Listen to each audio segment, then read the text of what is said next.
the DPP has made a decision to charge without proper grounding of facts as they were, when those facts are made available to the DPP, they have the power to discontinue or to terminate proceedings. Of course, I underscore with the permission of the court.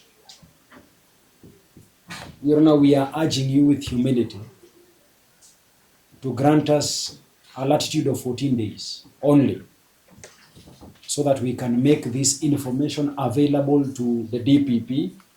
My learned sister exercises delegated authority.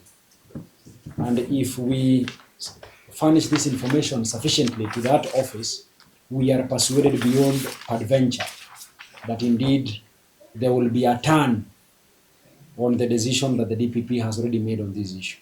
We plead with humility. I know my sister will not be fighting very vehemently to that issue. Thank you, Your Honor, and to my sister. Made by counsels acting for the suspect to defer the plea for 14 days. Your Honor, Article 157 of the Constitution is very clear as pertaining the mandate of the DPP. Your Honor, I do confirm, and I've gone through the correspondence, Yes. that that the proper and thorough decision to charge has been made in this matter. The evidence has been evaluated, and I have the file, all the evidence, including all the expert documents and reports are in the file. Your Honor, so I pray that the suspect does take plea today. Your Honor, today is not the hearing of the matter. We're not introducing, this is not the trial, we're not introducing any evidence. If counsels do wish, they can write formally to the DPP and request for a review.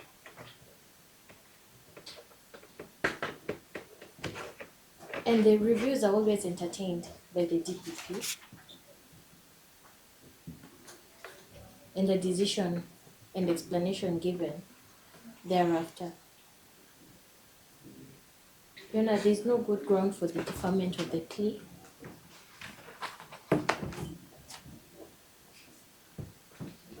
And I do pray that the suspect is directed to take plea today. That is all. Mr. Denson Omari, that is the DPP speaking. Yeah. So whatever you are indicating that you're seeking to bring more information to the DPP, she is the DPP, and she has heard you, and she's cognizant of what you're saying on the issue of the reporting. Yes. Police station. But you can respond. I'll respond. You know, Your Honor is salvated for that position. I will be her boss now, but now there's another boss there, competent. Your Honor, Article 157, Sub-Article 11, goes that in exercising the powers conferred by this article, the Director of Public Prosecution shall have regard to the public interest, the interests of the administration of justice, and the need to prevent and avoid abuse of legal process.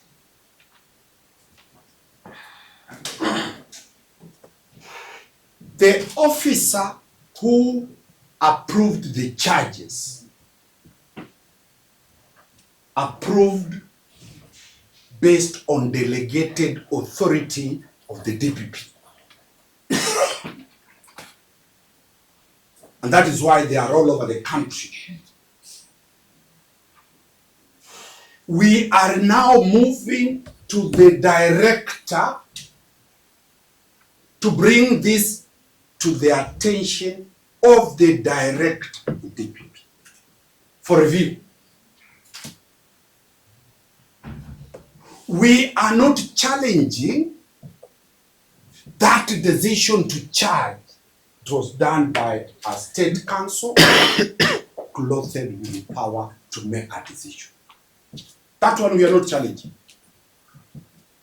We are only saying that decision, had this information been brought to the attention of the office, the good office of the DPP, they could have arrived at a different decision.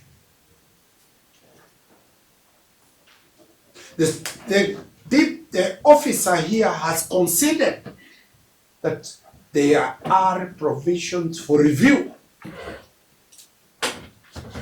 And that is what we are actually seeking, that allow us 14 days. We take that line. If the good office of the director declines, the suspect will take plea. There is no prejudice. You know, we could have come here and said our client is unwell. It's not fit. So that's what you say. You know what I'm saying? But they're not- Me, I don't do that. Okay. I don't do that. Okay. And say that our client is feeling unwell, or there is a sickle. No. I have come and disclosed with humility and with honesty that he wants to explore a review of that decision. And the client, our client has told the court the consequences if he takes plea. The consequences if he takes plea. You know, for record, for my good sister here, I was in government. The day you are interdicted, whether you are acquitted, to return back as a government officer, especially the policeman, to be reinstated to the payroll, it is a long, long journey. It will not take less than 3 years, 4 years, to be returned to the payroll of the National Police Service. The consequences are dire. A man loses a wife, he is charged, he has 2 children. Later the DPP says, sorry, you are not to be charged. That damage your own. As a human being, we are fighting for the human being rights of this officer that allow him 14 days. Release him on any conditions that are available. Let him come on 14th, either take plea or the state. And I'm very certain, once we put this to the DPP will exercise his discretion and direct as he wishes. You know, 14 days. So you... The DPP has the information of the complainant. The DPP does not have his version of the story. The file that goes to the DPP is the file of the investigation where his story is not available to the DPP. And that's what we want to give the version of this explanation to the DPP. And Your Honor, I'll confirm, and my sister knows that we have done that several. And that is why occasionally they come and say, withdraw under Section 87A. We don't want it to go that way. Under 87A, no police officer will be returned back to duty. They are here, all these are police officers, they know that. Any withdrawal under 87A, you'll never go back because there is investigation going on. Save this man from that. We are sure the DPP will agree with us because those are serious, serious family disputes. But on the other hand, conversely, Yeah. you know, the allegations are quite weighty, Very weighty. particularly the third count. Yes. On the threatening to kill. Yes. We've had not one case where officers who have been entrusted with those firearms, you know, it's all over, yeah? So, you know, we have to balance. Because I believe before the DPP makes that decision, ordinarily, they're expected to have, on the face of it, sufficient evidence, yeah? But what we can do is write to him, explain to him, and then we come back on Monday. Could we do Tuesday? Monday. You know, I have a reason. I also have a reason. For Monday? Yes. Because I'll not be sitting on Tuesday. We agree. Yes, because I'm starting my leave on Tuesday. Very. Let us So I appear want before you on to Monday. extend that grace until Monday, because obviously we appreciate the consequences. Thank you. We don't need to underscore that fact. Yeah. Thank you. So just put it down, write to the DPP, and then we come back on Monday. Agreed. In the meantime, the accused person will be remanded in custody. We have no problem. Okay. We have no problem so long as it does not take.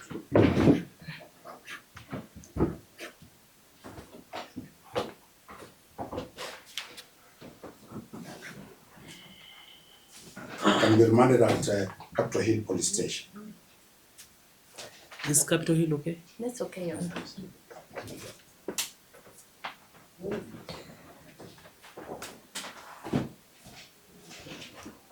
All right, so the 11th of August. Much obliged. Okay, thank you. Have a good day. Good day to you too.